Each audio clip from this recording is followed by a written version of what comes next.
All right, well, go ahead and turn to the Book of Ruth. We're going to be looking at the Book of Ruth tonight.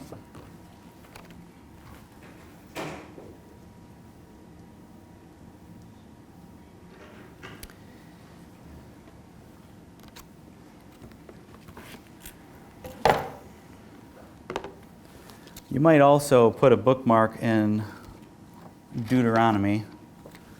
We'll be there, I think, a couple times. So Deuteronomy chapter 28, if you want.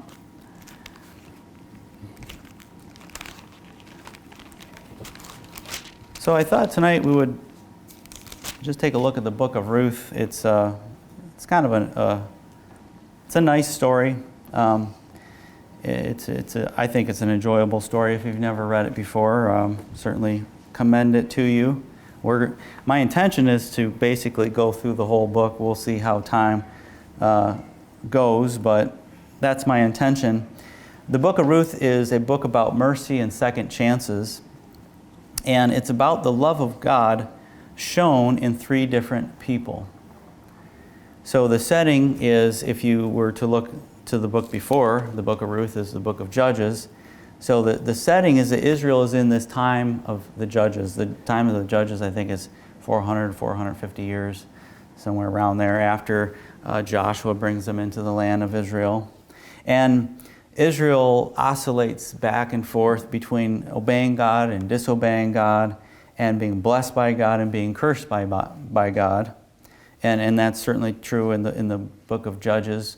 Again, that's the time frame that the Book of Ruth takes place. So Israel will obey, and then things will be great, and then they'll disobey, and then they'll come under control or domination of another nation, and then God would raise up a judge, and then bring Israel back into preeminence, back to blessing once Israel repented and acknowledged their sins.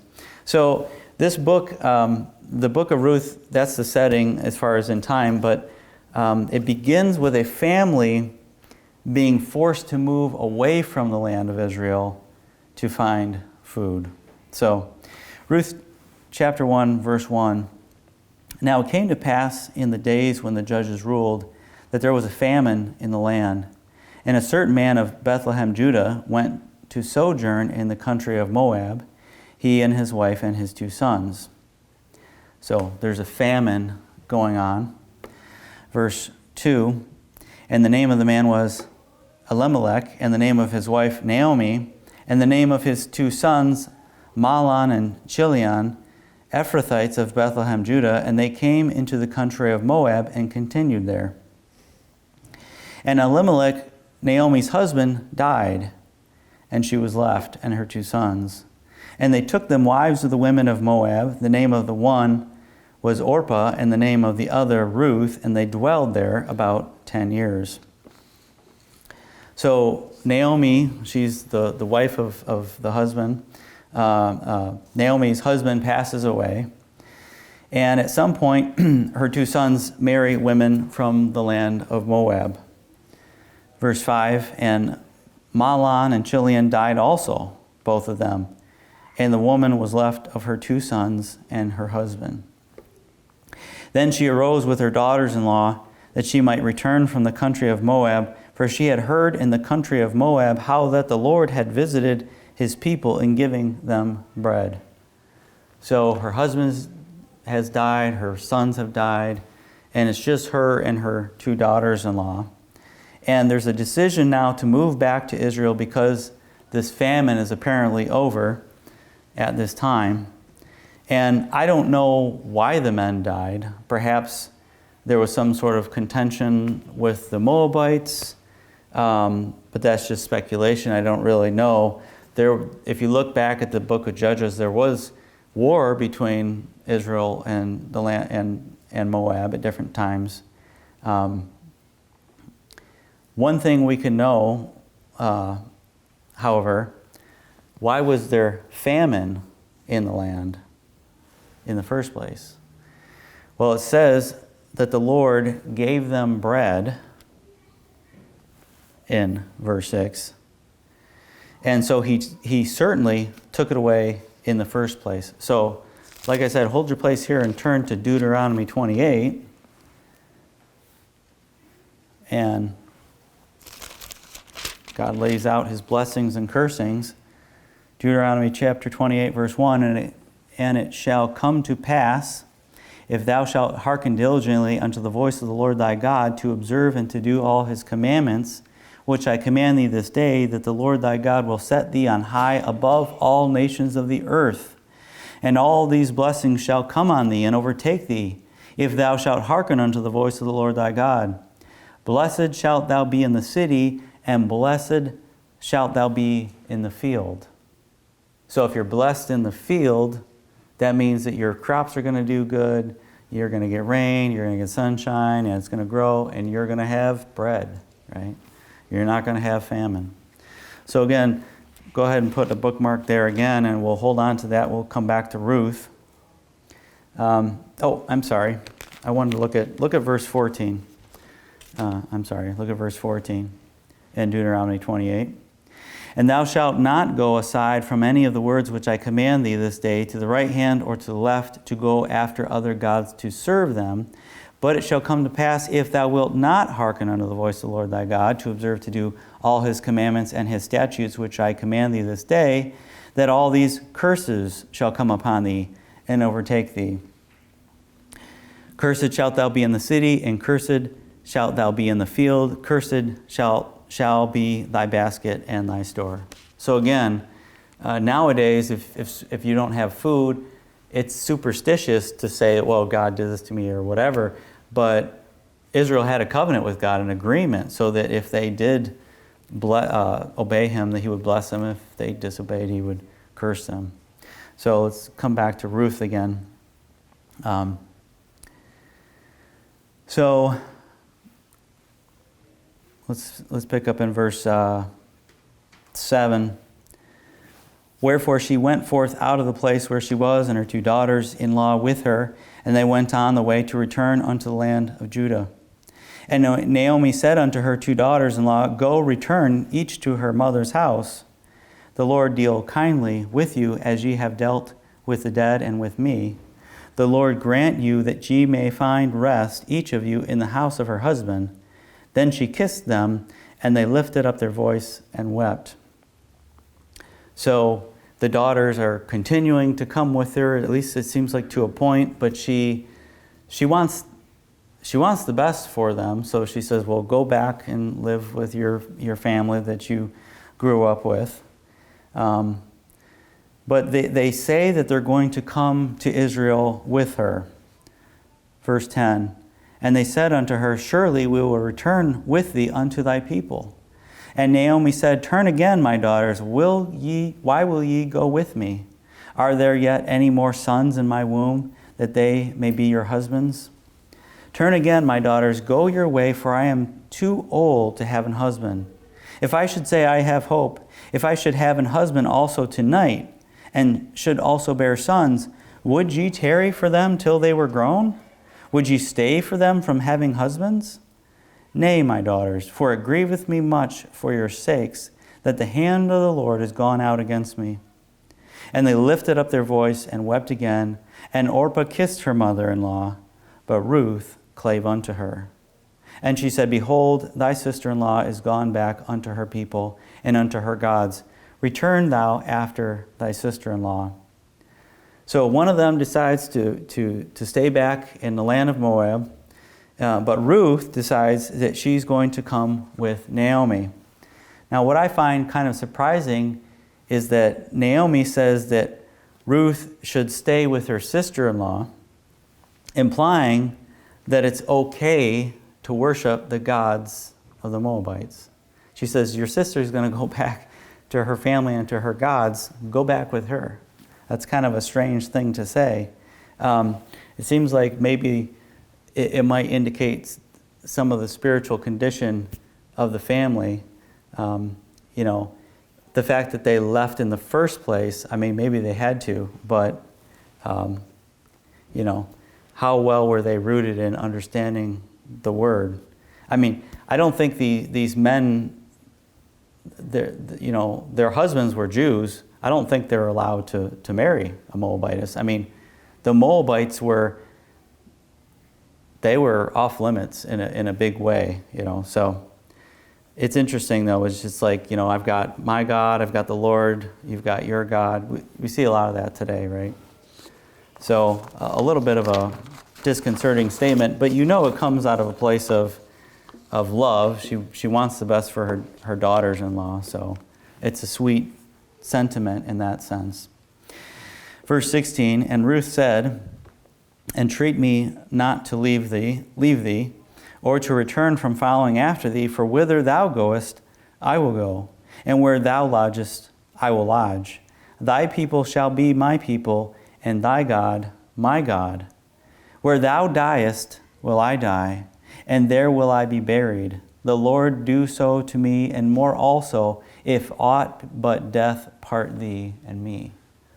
So Ruth commits to the God of Naomi, and she commits to Ruth, and it's very, very touching. This whole book is very touching. The daughters already, lamented that she's going back and wept, but Ruth has this really close attachment with Naomi, and I think it's a testimony to Naomi because, all the jokes about mother-in-laws, maybe not everyone would want to go back with their mother-in-law, and not everybody gets along with your family and your in-laws, so they must have had a very close bond. And, you think, how do people come to God? Does someone come to salvation today because they weigh out the evidence? They look at all the different faiths. They look at the Islam and the Catholic, and they look at all these different things, and they make a logical decision. I mean, I think most people don't really do that, right? A lot of times what people do is there's someone that's saved and someone that they see the love of God, the love of Christ in them, and they're attracted to that, and so then, they go down that path. And it's not as if they weighed all the evidence and thought through everything. And Ruth is just it appears she's just following her mother-in-law, best we can tell. But either way, however someone comes to God, praise the Lord. So Ruth's coming, or Naomi's coming back to Israel. Ruth has decided she's going to come with her. Chapter 2 and verse 1. And Naomi had a kinsman of her husband's, a mighty man of wealth of the family of Elimelech, and his name was Boaz. And Ruth the Moabitess said unto Naomi, let me now go to the field and glean ears of corn after him, in whose sight I shall find grace. And she said unto her, go, my daughter. And she went and came and gleaned in the field after the reapers, and her hap was to light on a part of the field belonging unto Boaz, who was of the kindred of Elimelech. So that word hap is like happenstance. I don't know whether to take that as saying that this was by chance or not. You almost get the sense as you read through the first verse that they understood, like she's purposely going to go into Boaz's field, but I think she doesn't know. I don't think she understands, where she's going. But she's going to glean in the field. It says, well, we're going to look at that in a minute, more about that. But Ruth, she goes out to work, right? She says, I'm going to go out to the field. And what's interesting is that this is actually part of the welfare program in Israel. But, hold your place here and turn real quick with me to 1 Timothy chapter 5, because what you see here is we don't know how old Naomi is, but she's older. She's apparently old enough to have more children, so she's of childbearing age because she made the comment, what if I got married again and had more children? So you would think she wouldn't say that if she's already past that age, but she's not as young as Ruth is. Obviously, Ruth is, we can assume maybe she's in her 20s, maybe 30 years old. But 1 Timothy chapter 5, verse 8, Paul talks about widows, And he says, but if any provide not for his own, and specially for those of his own house, he hath denied the faith and is worse than an infidel. And then verse 9, let not a widow be taken into the number under 80 years old, having been the wife of one man, and so on. But Paul makes the point that, widows need to be taken care of, and by extension, family needs to be taken care of. And this story really begins with Ruth making the decision that she's going to take care of her mother-in-law.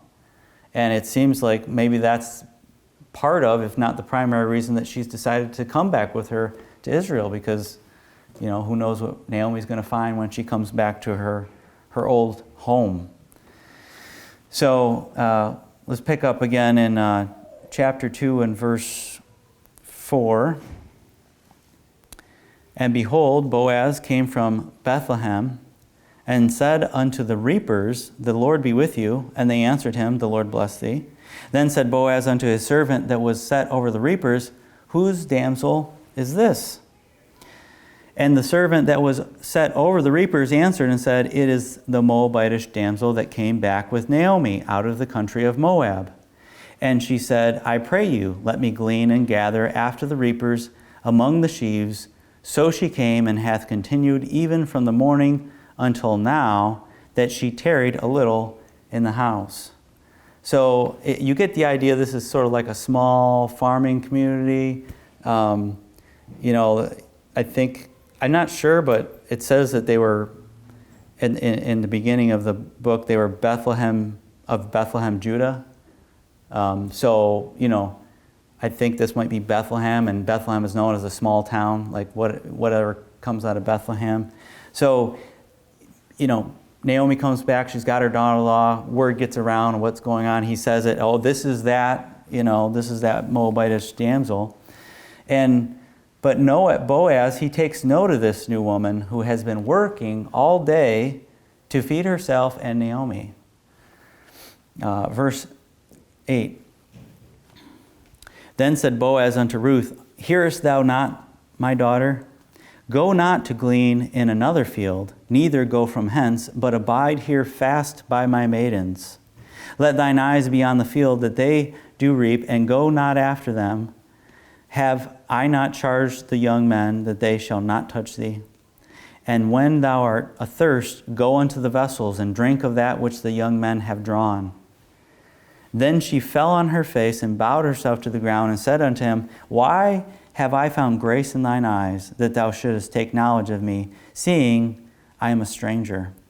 And Boaz answered and said unto her, It hath fully been showed me all that thou hast done unto thy mother-in-law since the death of thine husband, and how thou hast left thy father and thy mother and the land of thy nativity, and art come unto a people which thou knewest not heretofore. The Lord recompense thy work, and a full reward be given thee of the Lord God of Israel, under whose wings thou art come to trust. So,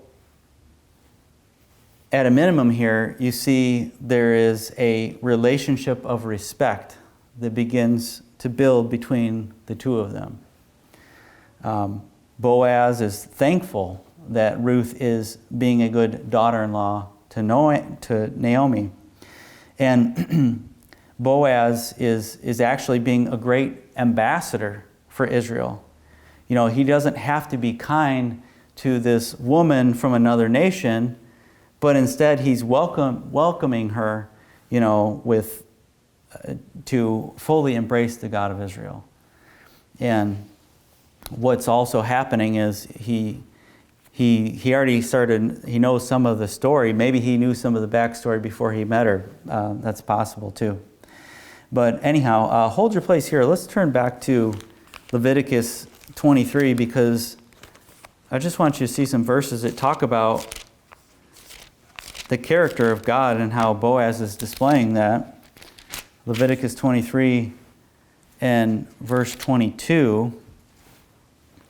We're going to see God's attitude towards strangers here. Leviticus 23, verse 22. And when ye reap the harvest of your land, thou shalt not make clean riddance of the corners of thy field when thou reapest, neither shalt thou gather any gleaning of thy harvest. Thou shalt leave them unto the poor, and to the stranger. I am the Lord your God. So that idea of gleaning is you're going after and picking up, almost like there's a verse in the New Testament about the woman that says, the Lord says the children eat. The woman says that the dogs eat the crumbs that fall off the master's table. And so this idea of gleaning is you're going after, somebody has land that's been given to them by God by inheritance, or they bought it, whatever, and they've planted the crops and they've raised the crops and they've grown these crops on God's land, but God says you can reap those crops, but the corners of your fields and whatever happens to fall, you leave that for the strangers, for the widows, for the fatherless. And so it's interesting because you do see they have to work for it, but it's still it's food that they can get for themselves. Look at chapter 24 here, verse 22. He says, "Ye shall have one manner of law, as well for the stranger as for one of your own country, for I am the Lord your God." So God commanded Israel to be just with strangers, but He also commanded Israel to be gracious to fellow Israelites. So they were supposed to be just and kind to strangers, but there were certain things like they couldn't bring one of their fellow Jews into bondage forever, whereas a Gentile they could. So certain different things like that. Hold on to this. We'll be back here, I think, later in Leviticus, perhaps. But let's go back to Ruth again, and in chapter 2.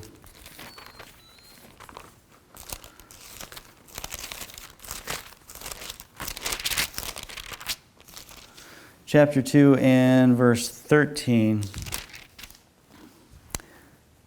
So this is Ruth speaking again. "Then she said, Let me find favor in thy sight, my Lord, for thou hast comforted me, and for that thou hast spoken friendly unto thine handmaid, though I be not like unto one of thine handmaidens.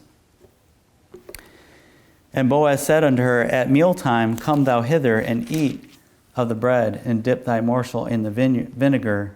And she sat beside the reapers, and he reached her parched corn, and she did eat, and was sufficed, and left. And when she was risen up to glean, Boaz commanded his young men, saying, Let her glean even among the sheaves, and reproach her not, and let fall some of the handfuls of purpose for her, and leave them, that she may glean them, and rebuke her not. So she gleaned in the field until even, and beat out that she had gleaned, and it was about an ephah of barley." So we have this beautiful picture where Ruth loves Naomi, right? We already see that because she's coming with her to the land of Israel, Naomi's land, and so does Boaz. Boaz does also. Boaz loves Naomi. And because of this mutual love, eventually it's going to bring the two of them together. Boaz sees Ruth taking care of Naomi, and because he loves Naomi, Boaz is, a cousin, or I don't know if he's the brother-in-law or cousin-in-law, whatever, but somehow he's related to her, and by extension, he's actually related to Ruth at this point too. Verse 18, "And she took it up and went into the city, and her mother-in-law saw what she had gleaned, and she brought forth and gave to her that she had reserved after she was sufficed. And her mother-in-law said unto her, Where hast thou gleaned today? And where wroughtest thou? Blessed be he that did take knowledge of thee." So she knows somebody's looking out for her. She doesn't know who it is yet. "And she showed her mother-in-law with whom she had wrought, and said, The man's name with whom I wrought today is Boaz. And Naomi said unto her daughter-in-law, Blessed be he of the Lord, who hath not left off his kindness to the living and to the dead. And Naomi said unto her, The man is near of kin unto us, one of our next kinsmen. And Ruth the Moabitess said, He said unto me also, Thou shalt keep fast by my young men until they have ended all my harvest. And Naomi said unto Ruth, her daughter-in-law, It is good, my daughter, that thou go out with his maidens, that they meet thee not in any other field. So she kept fast by the maidens of Boaz to glean unto the end of barley harvest and of wheat harvest, and dwelt with her mother-in-law. So I don't know how long, Naomi gets really excited about this because at a minimum, they have found grace in the eyes of a relative, right? She came back to the land of Israel, and who knew what she was going to find when she got there. We don't know the further interactions that Ruth and Boaz had during this time, but barley harvest would have lasted at least a few weeks, probably more than that.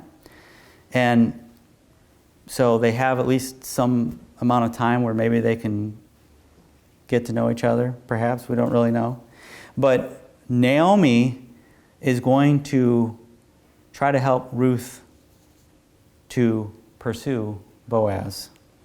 So she's playing matchmaker here. Chapter 3, verse 1. Then Naomi, her mother-in-law, said unto her, My daughter, shall I not seek rest for thee, that it may be well with thee? And now is not Boaz of our kindred, with whose maidens thou wast? Behold, he winnoweth barley tonight in the threshing floor.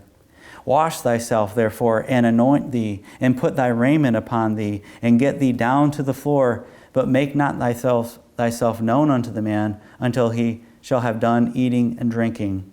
And it shall be, when he lieth down, that thou shalt mark the place where he shall lie, and shalt go in, and uncover his feet, and lay thee down, and he will tell thee what thou shalt do. And she said unto her, All that thou sayest unto me, I will do.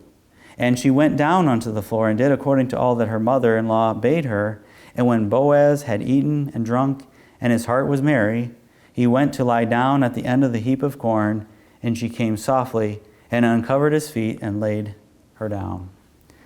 So Ruth hasn't found a husband yet. Now, she's been back, I don't know how long, but at least several weeks here.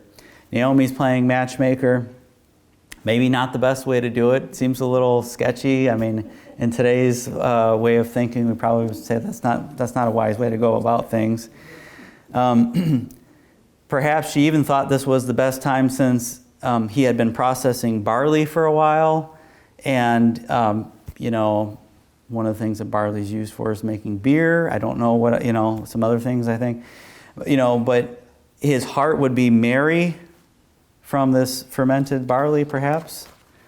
There is also this thing about, apparently it looks like, and I don't know, you do see some things, I think there's, and I apologize, I didn't look to see, but I believe there are some verses that talk about being under the skirt of someone as like a protection, right? So there is perhaps a symbolic thing with her placing herself under the man's skirt. So anyhow, verse 8, And it came to pass at midnight that the man was afraid and turned himself, and behold, a woman lay at his feet. You just imagine his reaction. Whoa, what's going on? What's this woman doing down here? And he said, Who art thou? And she answered, I am Ruth, thine handmaid. Spread therefore thy skirt over thine handmaid, for thou art a near kinsman. And he said, Blessed be thou of the Lord, my daughter, for thou hast showed more kindness in the latter end than at the beginning, inasmuch as thou followedst not young men, whether poor or rich. And now, my daughter, fear not. I will do to thee all that thou requirest. For all the city of my people doth know that thou art a virtuous woman. I'm going to keep going. Verse 12. And now it is true that I am thy near kinsman, howbeit there is a kinsman nearer than I. Tarry this night, and it shall be in the morning, that if he will perform unto thee the part of a kinsman well, let him do the kinsman's part. But if he will not do the part of a kinsman to thee, then will I do the part of a kinsman to thee, as the Lord liveth, lie down until the morning. So Boaz, he could have taken advantage of the situation, which Naomi was instrumental in putting him into, but he kept her honor, and he continued to do the right thing for her. Perhaps, and again, who knows, we don't know what kind of interaction was going on between them, but apparently she liked him enough that she was willing to go along with Naomi's plan. And, you might wonder, well, why, if he liked her, if he seemed like he might have been interested in her, why didn't he pursue her? Well, interestingly enough, her mother, Naomi, would have had, I think, the first right to that relationship, because Naomi was the older one and closer in family to him. So if Naomi was, I don't know. No, that probably wouldn't. I don't think that's actually true. Maybe I'll get back to that, explain why I'm working through this on the fly. But anyhow, he's saying, at a minimum, what he's saying is, I can't actually do that right away. I need to go find out your closer relative and settle the situation that way. So my guess is that he was unmarried. There's not a mention of a wife or children with him. We don't know that for sure. It wouldn't necessarily have to be the case. So verse 14, and she lay at his feet until the morning, and she rose up before one could know another, and he said, let it not be known that a woman came into the floor. And he said, bring the veil that thou hast upon thee, and hold it. And when she held it, he measured 6 measures of barley, and laid it on her, and she went into the city. And when she came to her mother-in-law, she said, who art thou, my daughter? And she told her all that the man had done to her. And she said, these 6 measures of barley gave he me, for he said to me, go not empty unto thy mother-in-law. Then said she, sit still, my daughter, until thou know how the matter will fall, for the man will not be in rest until he have finished the thing this day. So it's interesting that Boaz and Naomi are almost having like a conversation between them, because he knows that Naomi is the one that set her out to come meet him, and he sends back this food as a thank you and appreciation. And this is just like customs in Israel that maybe wouldn't be the same in the land of Moab, I would suppose. All right, so chapter 4, now we have to see what happens. Verse 1, then went Boaz up to the gate and sat him down there. And behold, the kinsman of whom Boaz spake came by, unto whom he said, ho, such a one, turn aside, sit down here. And he turned aside and sat down. And he took 10 men of the elders of the city and said, sit ye down here. And they sat down. So Boaz, he needs to, I'll be honest, I don't fully understand the dynamics of this, but they left the land of Israel, Naomi, her husband, her sons, and I believe they sold their land to someone. Well, now that they've come back, they want to, I think they want to come and take the land back. So Boaz is getting involved in buying this land back for her. And he's going to have this quick court proceeding here, basically is what he's setting up. Verse 3, and he said unto the kinsman, Naomi, that is come again out of the country of Moab, selleth a parcel of land which was our brother Elimelech's. And I thought to advertise thee, saying, buy it before the inhabitants and before the elders of my people. If thou wilt redeem it, but if thou wilt not redeem it, then tell me, that I may know, for there is none to redeem it beside thee, and I am after thee. And he said, I will redeem it. So the kinsman says, yeah, I'll buy the land. So at first this relative, he's willing to buy the land. And I'm not sure if the implication is that Naomi is going to live with his household also. I think that might be the implication based on the next couple of verses. Verse 5, then said Boaz, What day thou buyest the field of the hand of Naomi, thou must buy it also of Ruth the Moabitess, the wife of the dead, to raise up the name of the dead upon his inheritance. And the kinsman said, I cannot redeem it for myself, lest I mar mine own inheritance. Redeem thou my right to thyself, for I cannot redeem it. Now this was the manner in former time in Israel concerning redeeming and concerning changing, for to confirm all things, a man plucked off his shoe and gave it to his neighbor, and this was a testimony in Israel. Therefore the kinsman said unto Boaz, Buy it for thee. So he drew off his shoe.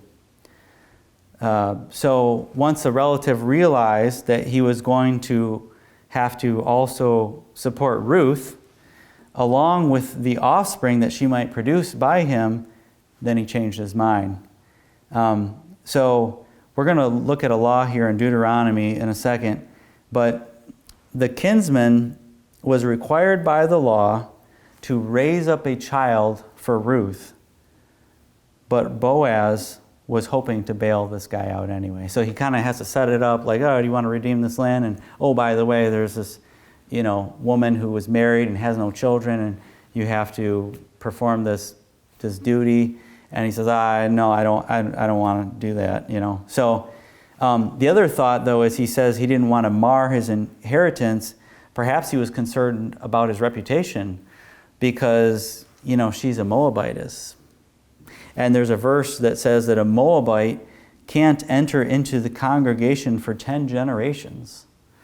So I take that as talking about the religious services in particular, but there is a thing about certain groups and nationalities that God says they can't come straight in and be like a full-fledged citizen with everyone else.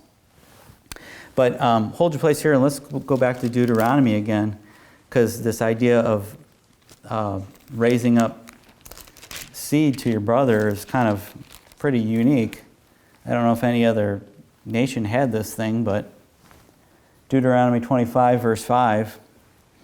If brethren dwell together, and one of them die and have no child, the wife of the dead shall not marry without unto a stranger. Her husband's brother shall go in unto her and take her to him to wife, and perform the duty of an husband's brother unto her. And it shall be that the firstborn which she beareth shall succeed in the name of his brother which is dead, that his name be not put out of Israel. And if the man like not to take his brother's wife, then let his brother's wife go up to the gate unto the elders, and say, My husband's brother refuseth to raise up unto his brother a name in Israel. He will not perform the duty of my husband's brother.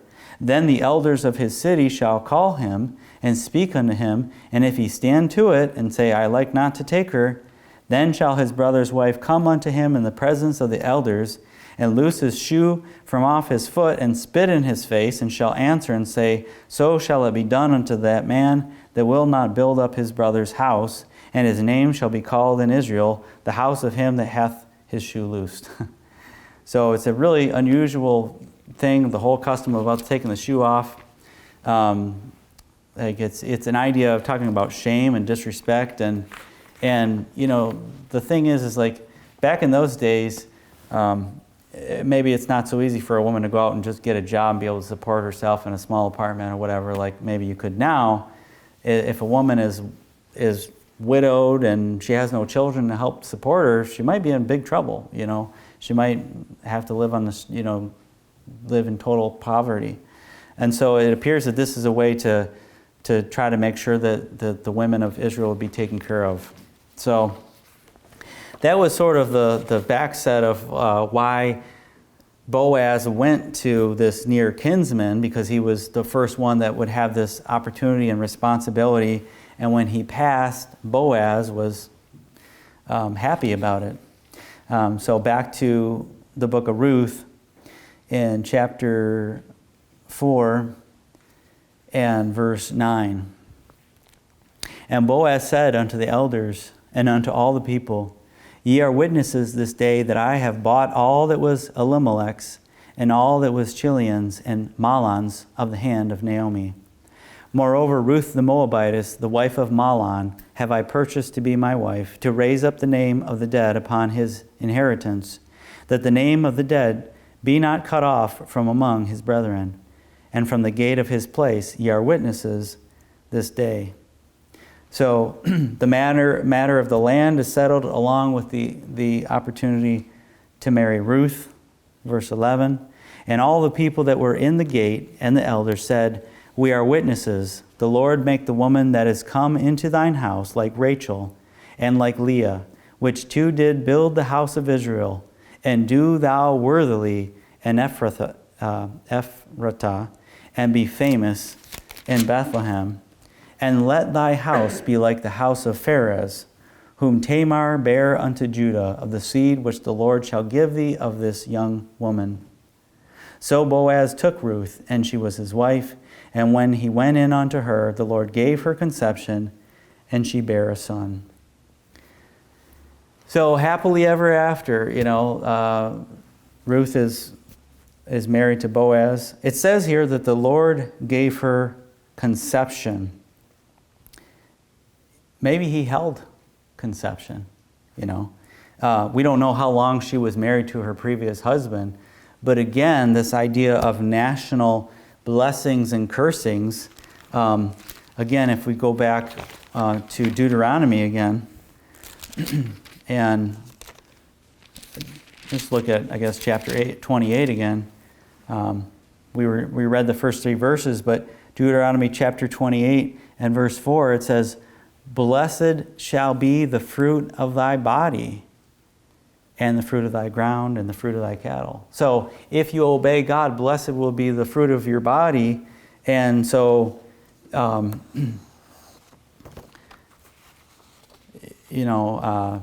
implication is that God would bless you with children if you obey, or if you disobey, then he wouldn't.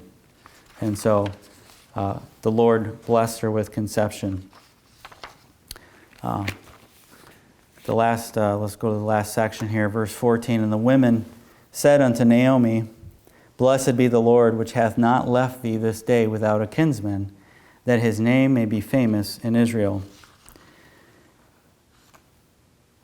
And he shall be unto thee a restorer of thy life, and a nourisher of thine old age, for thy daughter-in-law, which loveth thee, which is better to thee than 7 sons, hath borne him. And Naomi took the child and laid it in her bosom, and became nurse unto it. And the women, her neighbors, gave it a name, saying, There is a son born to Naomi, and they called his name Obed. He is the father of Jesse, the father of David. Now these are the generations of Pharez. Pharez begat Hezron, and Hezron begat Ram, and Ram begat Amminadab, and Amminadab begat Nahshon, and Nahshon begat Salmon, and Salmon begat Boaz, and Boaz begat Obed, and Obed begat Jesse, and Jesse begat David. So what we see here is that Ruth will become the great-grandmother of David. And these books, the Bible in general, is kind of laid out chronologically. And it seems to be the case here where you have the book of Joshua, then Judges, and during the time of the Judges, you have the book of Ruth that takes place.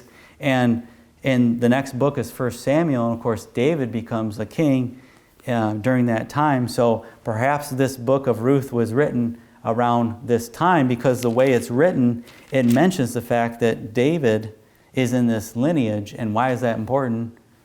Well, David had to be born for that to be written, but it's also obviously important because David is a great king in Israel. So, interesting book. Naomi, perhaps when you think about these characters, there's 3 main characters really, right? There's Naomi, Boaz, and Ruth. Naomi perhaps is a type of Israel. She had said that they should change her name to Mara because of the bitterness of her soul. This was because of the judgment of God, and in the end, she was blessed. Just like Israel, through time, has obeyed and disobeyed and been blessed by God and cursed by God, and in the end, Romans chapter 11, all Israel shall be saved.